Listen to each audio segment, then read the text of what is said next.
पहले से बाप दादा हकई रंगदार गे दिने दोपहरी कारो हाल कांड गे पहले से बाप दादा हकई रंगदार गे दिने दोपहरी कारो हाल कांड गे जादे केहू बोला तो देवे ओकरा धास गे जादे केहू बोला तो देवे ओकरा धास गे तोरे जलाते में छौरी बन गेलियो बदमाश गे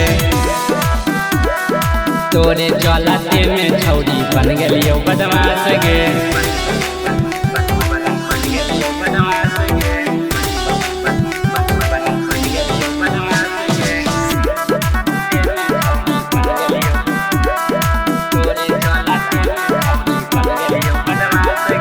कितना गोटा के हम ले लियो जाना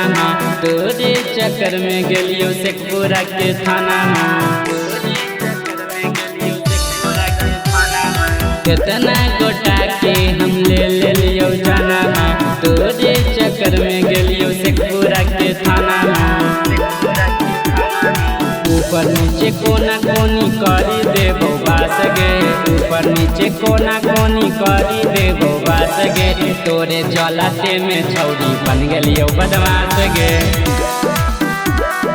तोरे जलाते में छौरी बन गेलियो बदमाश गे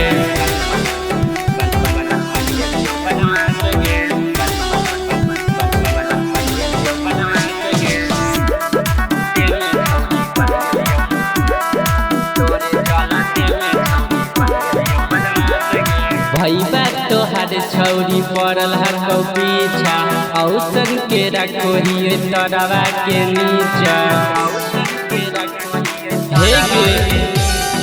भैया तोहार छौरी पड़ल हकौ पीछा औसन के रखो ही तरवा के नीचा अखल ससन के हाथे लिखल हो विनाश गे अखल ससन के हाथे लिखल हो विनाश गे तोरे जलाते में छौरी बन गेलियो बदमाश गे तोरे जलाते में छौरी बन गेलियो बदमाश गे।